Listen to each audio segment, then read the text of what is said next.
નમસ્કાર દોસ્તો, શાંતિશ્રમ ન્યૂઝમાં આપનું સ્વાગત છે.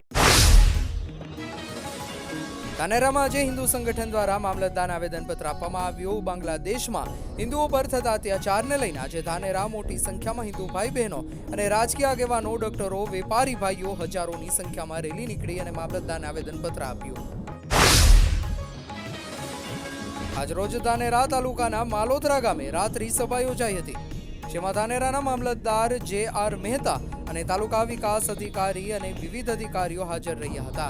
ગ્રામીણ વિસ્તારની મુશ્કેલીઓ દૂર કરવા, ગામના પ્રશ્નોની રજૂઆતો અને ફરિયાદો સાંભળી સરકારી લાભ સહાય યોજના અંગે માહિતગાર કર્યા હતા, જેમાં ગામના લોકોની સમસ્યા સાંભળી મામલતદાર તેમજ અન્ય અધિકારીઓને તમામ પ્રશ્નોનો હકારાત્મક નિકાલ કરવા બાંહેધરી આપી હતી.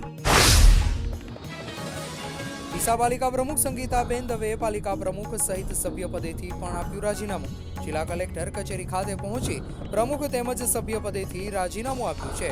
બ્રહ્મ સમાજના આગેવાનોની ઉપસ્થિતિમાં રાજીનામું આપવામાં આવ્યું છે. ડીસા પાલિકાના વોર્ડ નંબર 3ના સભ્યપદેથી પણ સંગીતાબેન દવેના રાજીનામાને લઈ રાજકીય હડકંપ મચ્યો છે.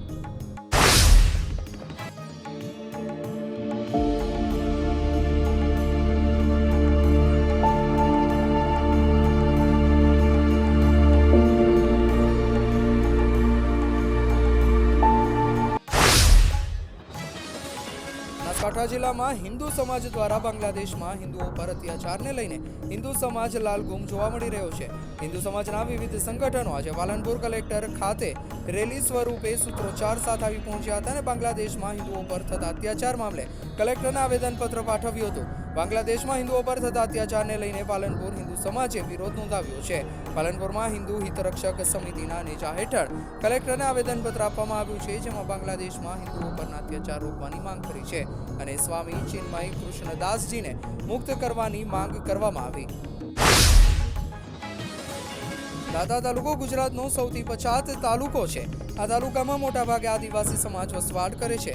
આ વિસ્તારમાં આવેલી સરકારી શાળાઓમાં મોટાભાગે આદિવાસી બાળકો અભ્યાસ કરે છે અને આ સિવાય બીજા બાળકો પણ અભ્યાસ અર્થે આવતા હોય છે.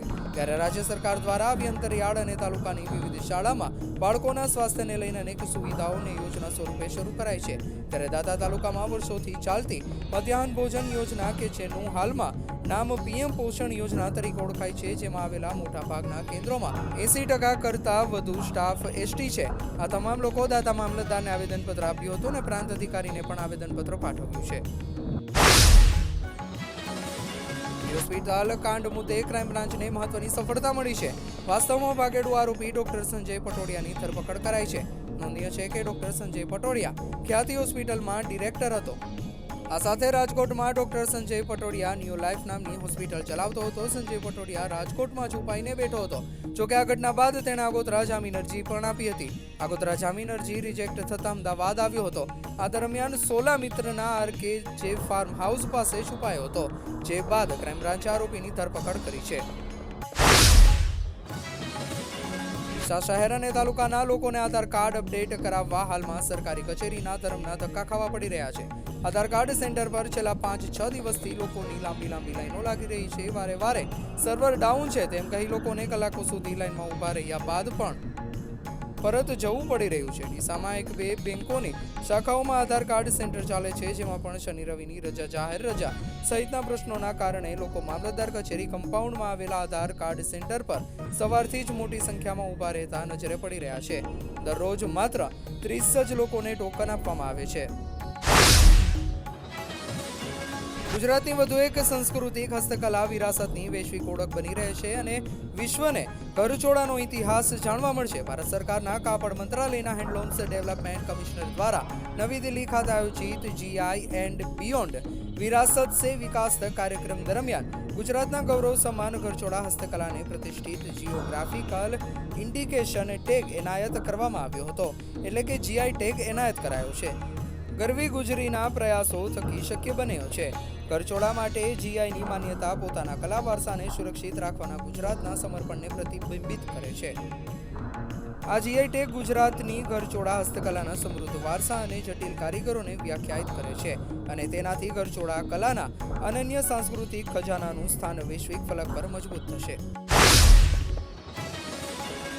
પોરબંદરમાં આંબાએ સિઝન બદલી શિયાળાના પ્રારંભે જ કેરીનું આગમન થતા લોકોમાં આશ્ચર્ય થયું છે.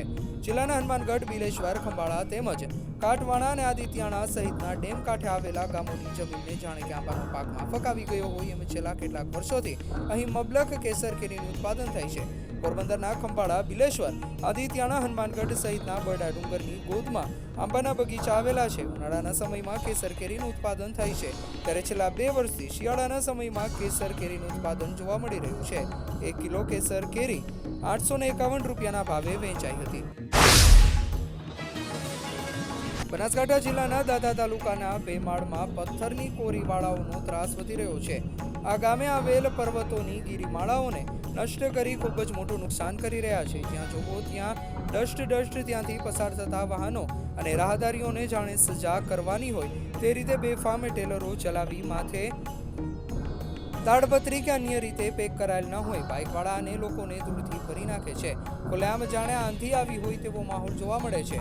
ડમ્પરવાળા કાકરી, કપચી અને મોટા પથ્થરો લઈને પૂર ઝડપે નીકળે ત્યારે જાણે મોત નીકળ્યું હોય તેવો અહેસાસ ત્યાંથી પસાર થતા રાહદારીઓને થઈ રહ્યો છે. સતલાસણા અને દાતાથી આવતા મુસાફરોને કોઈ મોટી જાનહાની થવાની તંત્ર શું રાહ જોઈ રહ્યું હોય તેવો અહેસાસ થાય છે. વહીવટી તંત્ર દ્વારા તાત્કાલિક આવા સાધનોને રોકી ચાલકોને કાયદાનું ભાન કરાવે તેવી રાહદારીઓની માંગ છે.